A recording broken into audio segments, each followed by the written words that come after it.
Hey guys, welcome back to my channel. If you're new here, my name is Denali and I'm a full-time reseller on eBay and Poshmark. My store and closet name is El DUCHO, ELDUCHO, and you can find me on Instagram as El DUCHO Thrift. If you're not subscribed to my channel and you would like to be, hit the button down below, and if you enjoy this video, give me a thumbs up on your way out today. So just a real quick note before we get started, today's video is being sponsored by Skillshare. I'm so excited to have Skillshare back as a sponsor on my channel. So Skillshare is here to remind us to make 2020 our best year yet, to really get lost in our creativity and to take on new ventures and learn new skills. And that's really what Skillshare can do for you. It is an online learning community and it has a membership with meaning. There's so much to explore there. You can create new projects, but more importantly, they have a community of creatives that are really there to support you. Some of the really interesting classes that I think viewers of my channel would be interested in are classes on Instagram worthy editing, creating a successful Etsy store, and also fundamentals of photo editing. That's a class that I'm actually really interested in taking myself because photo editing is always a weak spot for me. Skillshare is extremely affordable for what they offer. It's only $10 a month for a membership. Like, where else in the world can you get something for $10 a month? Nowhere.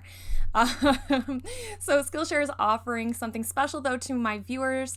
There is 500 free memberships that they're giving away, premium memberships for 2 months. Yeah, 2-month premium membership to the first 500 people that sign up. So if that is something that interests you, click the link in the description down below and you can check it out.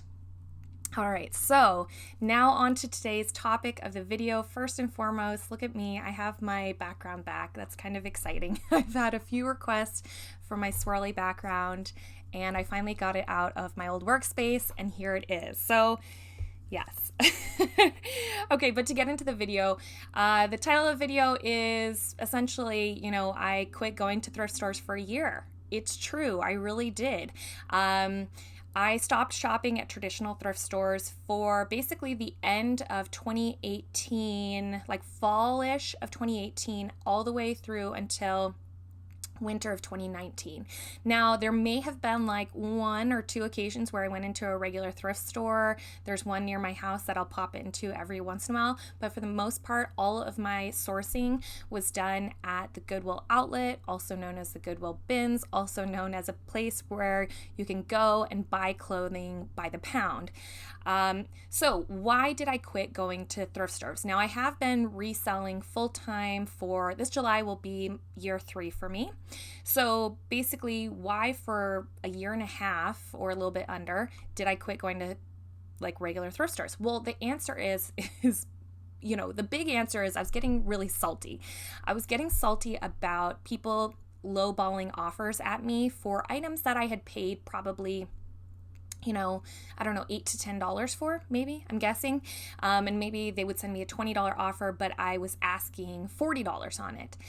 And so I just felt like it was making me a little bitter. And I felt like I wasn't seeing the return on investment that I felt like I should have been getting for my items. Now, the Goodwill outlet, since it is pay by the pound, I'm paying anywhere from like 50 cents to maybe $1.50 for an item if it's heavier.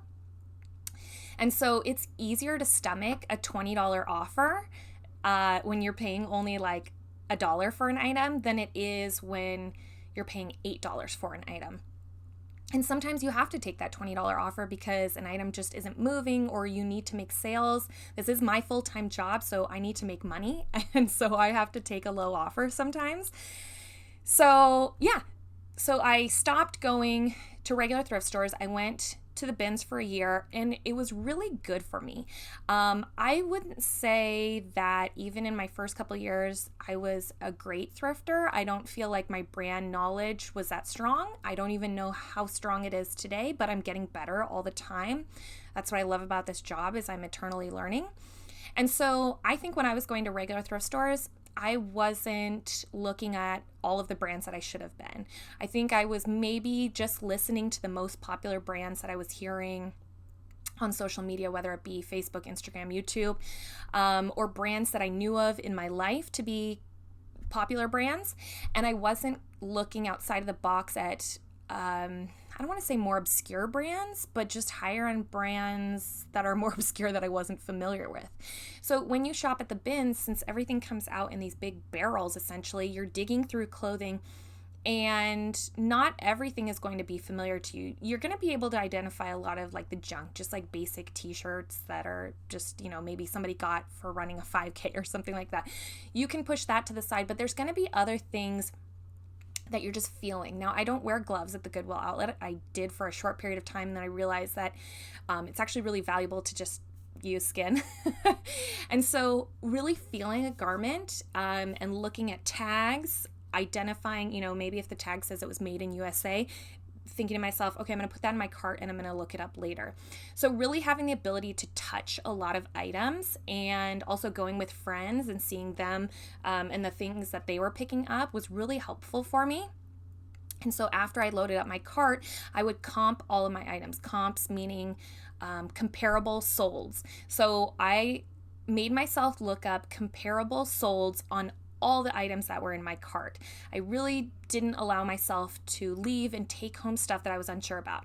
Maybe I did in the beginning, but I did much less towards the end of it, because I realized how important it is to look up that information. I mean, you can't argue with comparables. If something says it sold for $24, but you're like, no, it's worth more than that. Like, you can't argue with what is there. There is a slight chance that, sure, you might get $35 on that item, but if it says $25 is what people have been paying for it, that's probably the price that it's going to sell the quickest. And I think for a lot of us, we're really trying to move inventory quickly. We don't want to sit on items for a long time, have these like long tail items. We want to be cycling through things really quickly. And so, looking at those comparables and saying to myself, okay, this, I love it, it's cute, but it only sells for $15 and there's thousands listed and only a few hundred sold. It forced me to make smarter decisions. So that is one of the things that I really took away from my time shopping at the bins. And also, like I said, I just got less upset about lowball offers. Shopping at the bins kind of devalues clothing. And I don't mean that in a negative way. I just mean it in the literal way, because I'm buying, maybe Burberry for 50 cents. And so what is a brand that costs hundreds of dollars all of a sudden kind of doesn't feel as special to me, because I'm like, this went through possibly the regular thrift store. Nobody wanted it.